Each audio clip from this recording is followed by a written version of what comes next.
thinking a lot about ancestors because of the, what I call the alternate rabbis.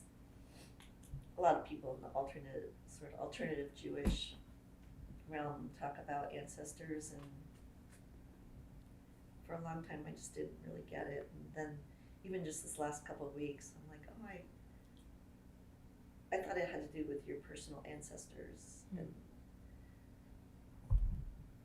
And but started to kind of, oh, I see, it's just about, like, of course, all the people that came before and all the things they've done in the world that you appreciate. And but that my mother was such not a mother. This one person asked me one time, do you miss having a Jewish mother? Mm. And I was like, I guess, I mean, kind of, Mm. because I didn't really have a doting, so I don't have like stuff. I mean, the Yeah. things that my mother did, she was a terrible cook. We did holidays, but things she did were like read books while we were all at home. Like, yeah. So I don't feel like I have much of that. Okay, I'm Bonnie, and I live in this lovely condo on the 4th floor in Portland, Oregon, overlooking the west side with really lovely sunsets. I had been thinking about having a kid for years, many years, and I'd been with a partner for a while, and then we split up. And so at the time, I think I was nearing 40, and I thought, you really have to like make a decision to do this. So I just decided to get serious about it, which I don't do much in my life, is make really like definitive decisions. So I did, and said, I wrote up this paper about about a donor, and ended up giving it to close friends, thinking that they might know somebody. And the one close friend I had thought about, I thought we had sort of vaguely talked about it. I didn't want to like ask him directly. Anyway, but he was the first person I gave the paper to, or he and his partner. And he's like, I'd do this for you, Bonnie. And I was like, oh my God, really? So it was very sweet and easy and wonderful. And I was with a woman at the time, but I knew it wasn't going to last long. And she was banking on my not getting pregnant. And I got pregnant immediately. So we broke up very soon after that. And so I was sort of alone. I had close friends in town. But along the way, when I was pregnant, I was sort of connected peripherally to this group of political lesbians in Seattle. And they kept saying, oh, do you know Anna and Tova are pregnant? And I'd say, well, yes, I do, because everybody tells me they are, but I don't know them. So in the end, after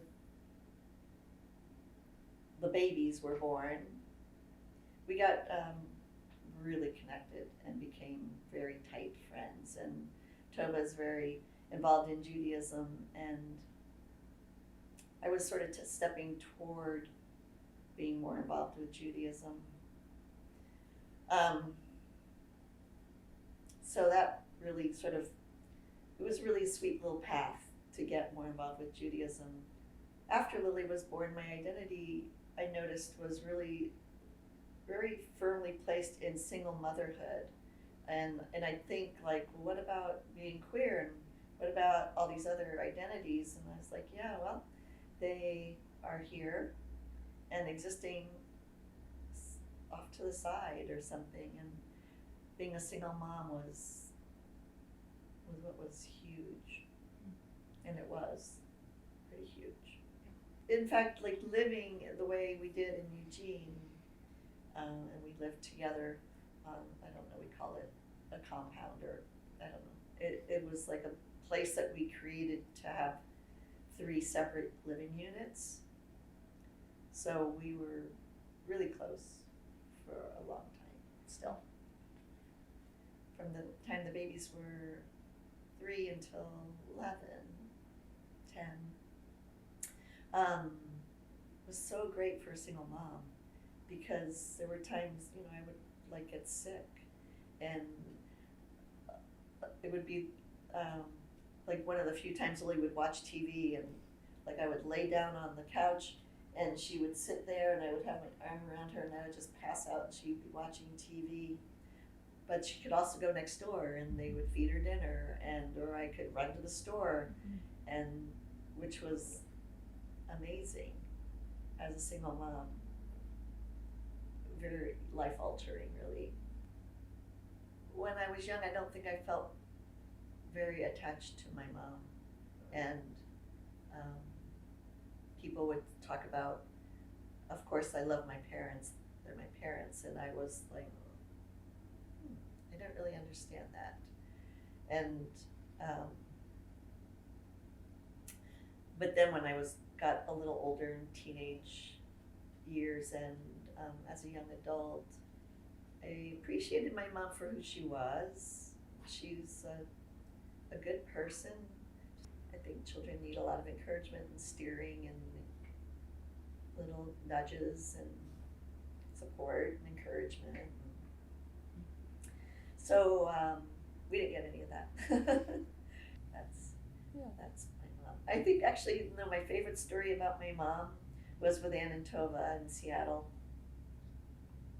My mom was visiting in town. Lily was about 2, and so they wanted to come over and hang out with my mom. And at some point, they said, "Helen," my mom's name.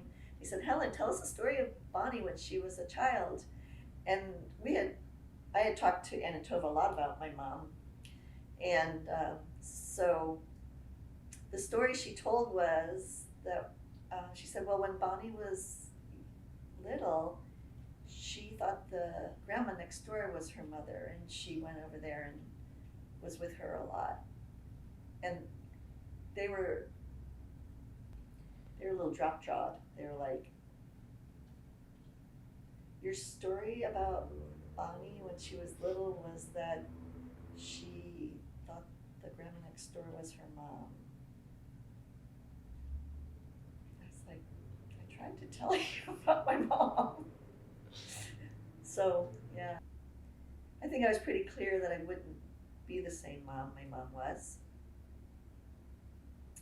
And I'd been working with young children for a long time by the time I had Lily.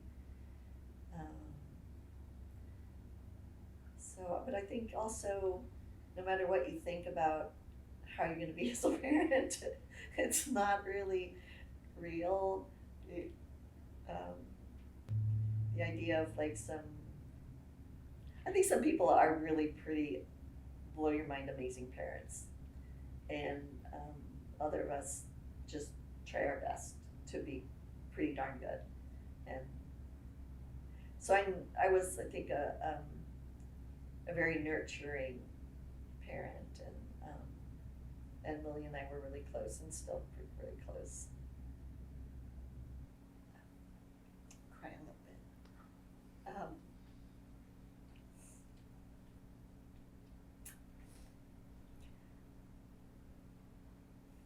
I think because of the relationship I have with my mom, it was really completely surprising to have so much love for Lily, and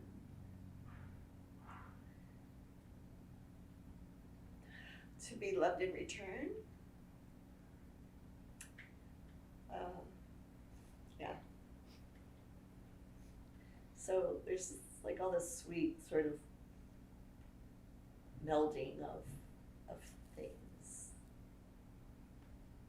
that it feels good.